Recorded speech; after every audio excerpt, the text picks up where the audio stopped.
پێشەچی زۆ سپاسان دەکەین کە ئەمڕۆ لێرە لەگەڵ ئێمە لە عنکاوە لە بەرامبەر کاتدرائیەی ماریوسف کە لەگەڵمان وەک ڕۆژنامەنووسان تاکو و پەیامی ملەتی مەسیحی کلدان و سریان و ئاشووری و ئەرمەن بگەینە. ئەمڕۆ ڕۆژی شەهیدی کلدانیە، ڕۆژی یادەوەری کوشتارگەی سووریەیە کە لە ساڵی 1969 لەلایەن سوپای ڕژێمی عێراقی ئەو کات کوشتارگەیەکی چەپەل پیس، کوشتارگەیەکی بە جینۆساید ناسراو لەلایەن خەڵکی ئێمە کە دژ بە سڤیلەکان ئەوانەی کە شەهید بوون لەو ڕۆژە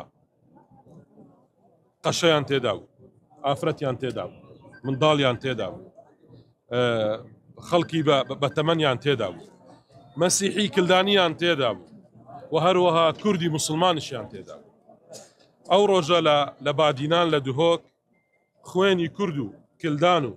خوێنی مەسیحی و موسڵمان پێکەوە تێکەڵ بوو لە خەباتیان و بەرخودانیان دژی دیکتاتۆریەت. ئەم ڕۆژە هەروەکو بەڕێزان ئەمڕۆ لێرە باسییان کرد ڕۆژی شەهیدی کلدانیە و بەشێکە لە زنجیرەی ئەم جینۆسایدانە بەرامبەر بە ملەتی ئێمە، ملەتی کلدان و ئاشووری و سریان و ئەرمەن کە جێبەجێ کراوە لە کوشتارگای سەیفۆ بۆ کوشتارگای سمێل بۆ کوشتارگای سووریا، دواتر بۆ کوشتارگای ئەمفال و دواتر بۆ کوشتارگای لە دوای 2003 لە تەقاندنی کەنیسەکان و کوشتنی کریستیانەکان و دواتر لە کوشتارگای لە سەرجەستی داعش و دەربەدەرکردنی بە سەدان هەزار مەسیحی لە دەشتی نینەوە و کوشتنی بەدایان مەسیحی. ئێمە لێرەدا جارێکی دیکە دووپات دەکەینەوە کە ئێمە لەسەر زیدی باب و باپیرانمان لە کوردستان و لە عێراق لە بێفنەهرێن دەمینێنەوە و هەروەها جەخت لەوە دەکەینەوە کە کوردستان، هەرێمی کوردستان لە سایەی ڕێزدار جەنابی سەرۆک بارزانی هەمیشە دەبتەلانکەی پێکەوە ژیان و یەکتر قبولکردن و برایی و ئێمە عنکاوە لێرە لە عنکاوە لە پایتەختی مەسیحیەکان لە ڕۆژهاڵاتی ناوەڕاست و لە عێراق و لە کوردستان جارێکی دیکە جەخت لەوە دەکەینەوە کە ئێمە کار دەکەین، خەباتی خۆمان بەردەوام دەکەین لە پێناو مافەکانمان، مافی مرۆڤی وەکو مافی ئینسانی و مافی سیاسی و گشت مافەکانمان بە پێ دستور و بە پێ یاسا. کارگایە لە دەستی ڕژێمی عێراقی ڕووی ئەنجام دراوە، هەروەکو کوشتارگای سمێلش لە دوای دەرچوونی لە دوای بوونی عێراق بە ئەندام لە عوزبەی ئومەم ئەو کاتە یەکەمین عملیات کە سوپای عێراقی کرد لە سمێل کوشتنی بە هەزارەها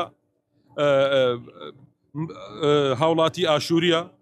کە لە دەفەری سمێل ڕوویدا و لەو گوندانی دەور و پشتی و لە سووریاش هەروەها لە ئەمفالش هەروەها کەواتە حکوومەتی عێراقی کە میراتگری ئەو ڕژێمانەیە بەرپرسە لەوەی قەرەبووکردنی ئەم هاوڵاتیانەی کە زیانیان پێگەیشتووە، قەرەبووکردنی ئەم گوندانە 4500 گوند لە کوردستان خاپور کراوە لە دەستی ڕژێمی سەدام و ڕژێمەکانی پێش سەدام و بە زیاتر لە 200,000 هاوڵاتی لە کوردستان شەهید بووە.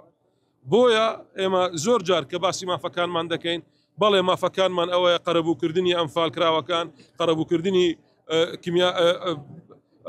کیمیابارانی هەڵەبجا، قەرەبووکردنی کیمیابارانی گوندەکانی کوردستان، قەرەبووکردنی سووریا، قەرەبووکردنی سمێل و قەرەبووکردنی خوێنی پاک و پیرۆزی شەهیدەکان. قسەی کۆتایی ڤار دەیکات.